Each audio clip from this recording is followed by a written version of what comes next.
Kamila Isnanuha. Di sini saya akan menjelaskan tentang pengertian UCD dan prinsip-prinsip yang ada di dalam UCD. Yang pertama, pengertian UCD. UCD atau User Centered Design adalah sebuah filosofi perancangan yang menempatkan pengguna sebagai pusat dari sebuah proses pengembangan sistem. Kesulitan pengguna atau end user selama ini untuk membaca dan menerjemahkan dokumen-dokumen yang ada dalam pengembangan sistem dapat terbantu dengan menggunakan metode UCD. Teknik, metode, tools, prosedur, dan proses yang membantu perancangan sistem interaktif dibangun berdasarkan pengalaman pengguna. Dalam kata lain, UCD adalah menerjemahkan partisipasi dan pengalaman manusia ke dalam rancangan. Selanjutnya yaitu prinsip-prinsip di dalam UCD. Prinsip-prinsip di dalam UCD itu ada 4. Yang pertama, fokus pada pengguna. Rancangan harus terkoneksi langsung dengan pengguna akhir atau calon pengguna melalui wawancara, survei, dan workshop pada saat perancangan. Tujuannya adalah untuk memahami kognisi karakter dan sikap pengguna. Kedua, perancangan terintegrasi. Perancangan harus mencakup antar muka pengguna, sistem bantuan, dukungan teknis, serta prosedur untuk instalasi dan pengaturan konfigurasi. Ketiga, dari awal berlanjut pada pengujian pengguna. Satu-satunya pendekatan yang berhasil dalam perancangan sistem yang berpusat pada pengguna adalah secara empiris. Dibutuhkan observasi tentang kelakuan pengguna, evaluasi feedback yang cermat, wawasan pemecahan terhadap masalah yang ada, dan motivasi yang kuat untuk mengubah rancangan. Yang keempat yaitu perancangan interaktif. Sistem yang sedang dikembangkan harus didefinisikan, dirancang, dan dites berulang kali. Berdasarkan hasil tes, kelakuan dari fungsi antarmuka, sistem bantuan, dokumentasi pengguna, dan pendekatan dalam pelatihan. Oke, di sini saya akan membahas mengenai 4 proses dalam UCD atau User Centered Design. Yakni yang pertama yaitu memahami dan menentukan konteks pengguna, di mana kita harus memahami serta menentukan konteks atau kondisi-kondisi yang dibutuhkan oleh pengguna.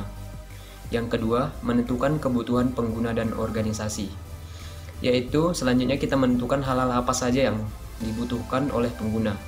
Yang ketiga, solusi perancangan yang dihasilkan, yaitu kita memberikan solusi dalam bentuk perancangan sistem kepada pengguna. Dan selanjutnya tentu saja melakukan evaluasi perancangan terhadap kebutuhan pengguna. Untuk merancang aplikasi ujian online ini, kami menerjemahkan langkah demi langkah yang ada dalam proses User Centered Design atau UCD dengan implementasi tindakan sebagai berikut, yaitu tindakan pertama memahami dan menentukan konteks pengguna, di mana pengguna di sini adalah murid. Dalam hal ini, murid akan melakukan 3 kondisi kerja, yaitu yang pertama mengabsen, mengerjakan soal ujian hingga selesai, dan menyelesaikan ujian. Selanjutnya yaitu menentukan kebutuhan pengguna dan organisasi. Di sini kami memberikan 3 penamaan fungsi kebutuhan pengguna dan organisasi, yaitu yang pertama screen profile, di mana ini akan berfungsi untuk menampilkan detail profil siswa. Yang kedua screen jadwal, yaitu menampilkan mata pelajaran yang akan diujikan. Dan yang ketiga screen ujian, yaitu tampilan ujian siswa. Assalamualaikum warahmatullahi wabarakatuh. Saya Danang. Di sini saya akan menjelaskan tentang implementasi solusi perancangan yang dihasilkan. Nah, pada tahap ini yaitu tahap dalam pembuatan prototyping.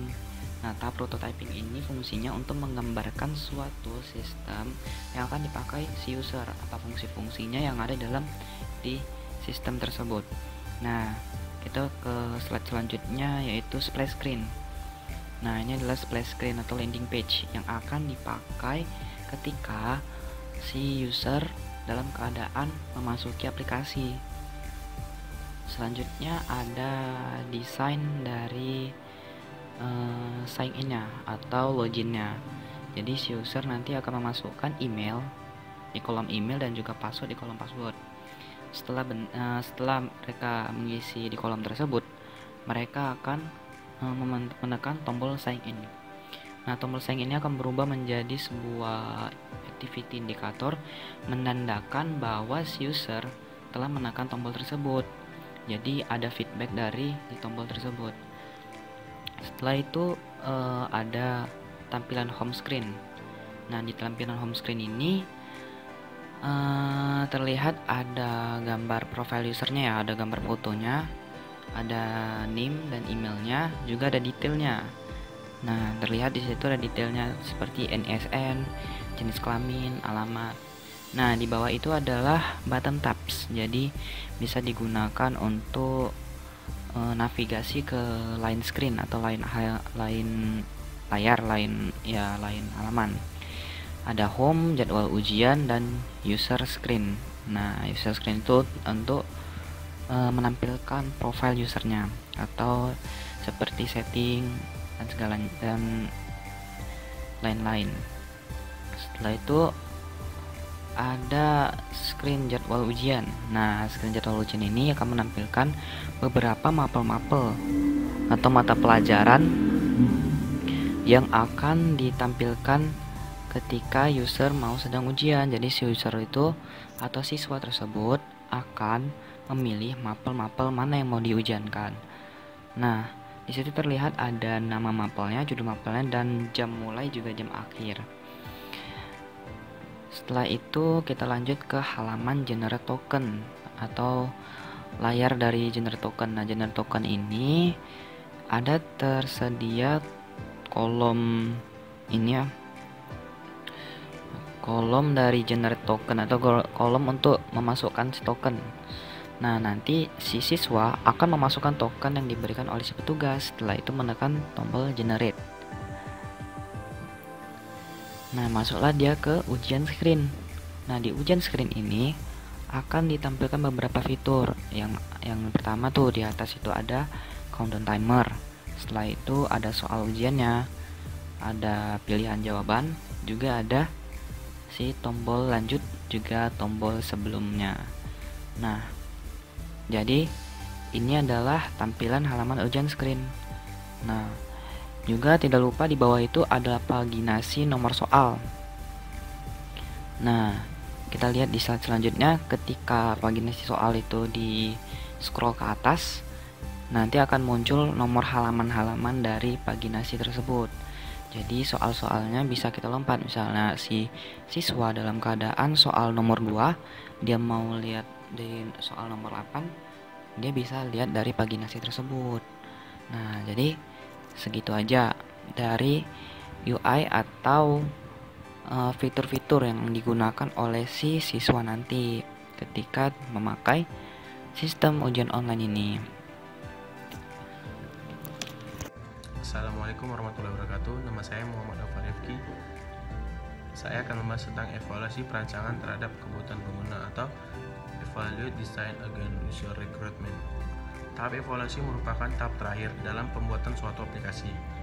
Untuk proses ini harus disediakan suatu fungsi yang menyediakan fasilitas untuk umpan balik yang diperlukan untuk memperbaiki rancangan. Fungsi lain yang harus juga disediakan dalam proses tahap ini adalah fasilitas untuk melakukan penilaian apakah tujuan penggunaan telah tercapai. Dari hasil evaluasi terhadap aplikasi ini, ada beberapa hal yang dapat menjadi pokok perhatiannya. Ini tersedianya fasilitas untuk guru agar dapat melakukan perubahan data-data. Aplikasi dengan dukungan basis data maupun menampung jumlah data yang lebih banyak, baik untuk data-data murid maupun data-data guru. Dan terakhir, saya akan memberikan satu kesimpulan dari materi kami, ialah dengan menggunakan metode UCD untuk perancangan aplikasi ujian online, sistem yang dihasilkan lebih memberikan kepuasan bagi pengguna dan meningkatkan manfaat dari aplikasi ujian online itu sendiri karena sejak awal penggunaan telah terlibat. Sekian dari saya. Wassalamualaikum warahmatullahi wabarakatuh.